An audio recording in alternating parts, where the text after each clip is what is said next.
너 이거 알아? 2025년 10월 15일 정부가 주택시장 안정화 대책을 발표했습니다. 핵심은 과열된 시장을 진정시키고 실수요 중심으로 돌리겠다는 것입니다. 먼저 규제 지역이 대폭 확대됩니다. 서울 전 지역과 경기 12개 지역이 조정 대상 지역과 투기과열지구 그리고 토지거래 허가구역으로 지정됩니다. 이 지역에서 집을 사거나 팔 때 대출, 세금, 청약 모두 더 엄격해집니다. 두 번째, 대출 규제가 강화됩니다. 15억 원 이하 주택은 기존과 같지만 15억 초과 25억 이하는 최대 4억 원, 25억 원 초과 주택은 최대 2억 원까지만 대출이 가능합니다. 또한 대출 심사 시 적용되는 스트레스 금리가 3%로 올라가 대출 여건이 더 까다로워집니다. 세 번째, 전세 대출에도 DSR 규제가 적용됩니다. 1주택자가 규제 지역에서 전세 대출을 받을 경우 전세이자까지 부채 계산에 포함됩니다. 마지막으로 불법 거래 단속과 세제 합리화가 추진됩니다. 가격 띄우기, 탈세, 불법 전매 등은 국세청과 경찰이 합동 단속을 강화하고 부동산 거래 감독 기구도 신설됩니다. 너 그거 알아? 2025년 10월 23일 한국은행 금융통화위원회가 기준금리를 연 2.50%로 동결했습니다. 이번 결정으로 한국은행은 지난 7월과 8월에 이어 세 번째 연속 동결을 이어갔습니다. 현재 기준금리는 2023년 2월 이후 약 1년 8개월째 같은 수준을 유지하고 있습니다. 한국은행은 이번 결정과 관련해 물가 안정과 경기 흐름을 지켜보겠다는 입장을 밝혔습니다. 다음 통화정책회의는 11월에 열릴 예정이며 시장의 관심은 향후 금리 조정 여부에 모이고 있습니다. 너 이거 알아? 금융당국이 대출 갈아타기 규제를 완화했습니다. 그동안 규제 지역 내 대출 갈아타기는 LTV 40%로 제한됐지만 이제 다시 70%로 복귀합니다. 이번 조치는 2025년 10월 27일부터 시행됩니다. 정부는 지난 10월 15일 부동산 과열 방지를 위해 LTV를 한시적으로 40%로 낮췄지만 대출 갈아타기까지 막히면 실수요자 부담이 커진다는 지적이 이어졌습니다. 이에 따라 대환대출, 즉 기존 대출을 더 낮은 금리로 바꾸는 경우에는 70%까지 대출이 가능해졌습니다. 다만 신규 주택 구입은 여전히 기존 규제가 유지됩니다. 빠른 소식 나무디어. 너 이거 알아? 10월 소비자 물가가 전년보다 2.4% 상승했습니다. 1년 3개월 만에 가장 높은 수준이에요. 농축수산물과 여행 숙박 서비스, 석유류 가격이 상승하면서 체감 물가도 크게 올랐습니다.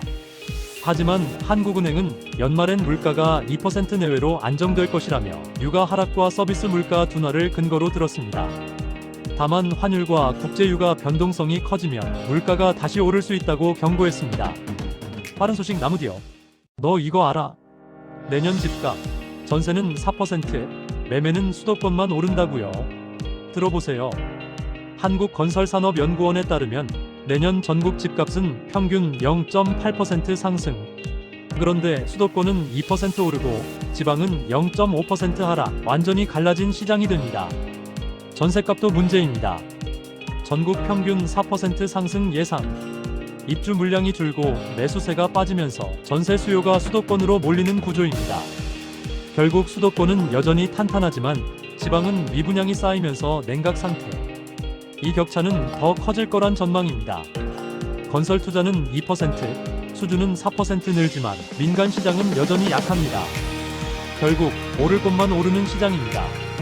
내년 부동산, 이제 상승보다 생존이 핵심입니다. 빠른 소식 나무디어. 너 이거 알아? 시중에 풀린 돈이 사상 최대치를 기록했습니다.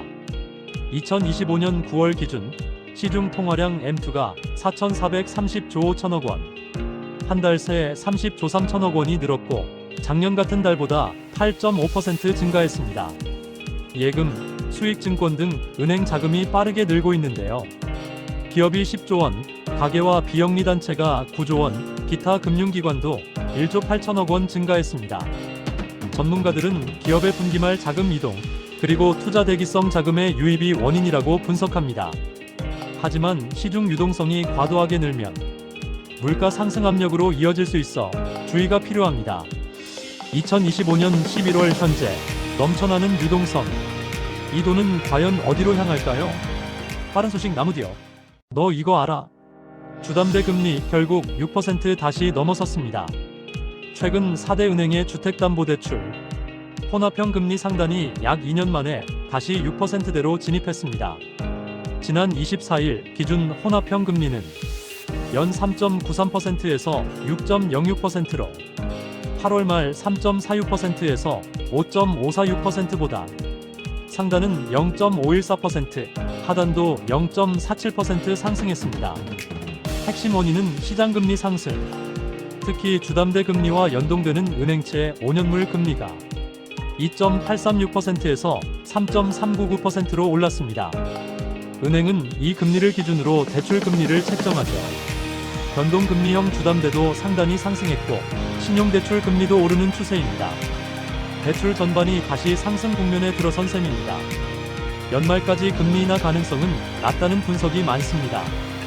따라서 대출 금리 상승 가계대출 한도 축소가 계속될 가능성이 큽니다.